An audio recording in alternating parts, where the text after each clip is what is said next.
CBC boxing. So this morning, as you wake up and you check your phone, I had a look on Instagram, and then Sky Sports Boxing had put up a quote saying that Dillian Whyte had split with his trainer Mark Tibbs, and I was like, rah, like I was proper surprised about that, because to my assumption anyway, to what I see, they had a good working relationship.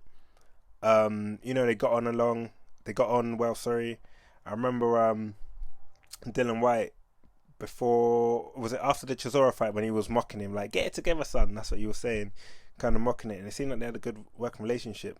That famous video when Chisora pushed the table over, and you could see Tibbs, like, he went on to throw like some sort of object at Chisora. So yeah, from outside looking in, it seemed like they had a good working relationship. So I was very surprised to see this, that Dillian Whyte had, I guess, essentially split with his trainer soon before quite a big fight against Povetkin on August 22nd, which is only next month. I remember George Groves. I remember when he changed his trainer from Adam Booth. I think was it Paddy McGee? I don't know if I'm pronouncing his surname properly, but yeah, George Grove famously changed trainers literally like weeks before his fight against Froch, I'm sure.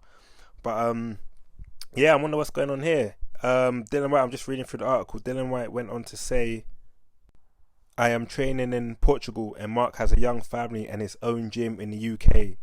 It means it just hasn't worked out in the way we both hoped.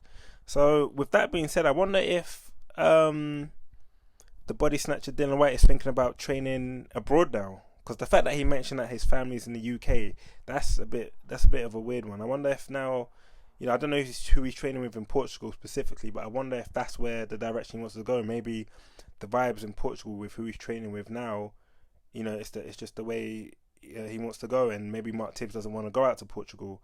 And the fact that he's pulled Richard Riakporhe from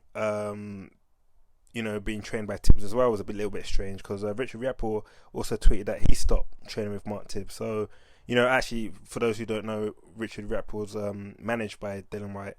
I think they're both from the same area in Brixton. But yeah, man, this proper surprised me. To change trainer that close to a fight is a bit of a dangerous move, especially against someone like Povetkin. You remember Povetkin's is an Olympic boxer, Olympic gold boxer, and so he ain't nothing to play about with. But I wonder what direction Dillian Whyte's going to go in next. I wonder who he's going to be trained with. Will he go into the Kronk gym? I don't know. Or I'm seeing a couple people tweet about being trained by David Hay. I don't know about that. I couldn't see him and Chisora being in the same camp. But yeah, no, there's a few trainers out there. Ben Davison, I saw a couple rumors about that as well, being trained by Ben Davison, but then again, I don't know how. But yeah, this proper surprised me, man. But it's just my view on it. CBC, I'm out.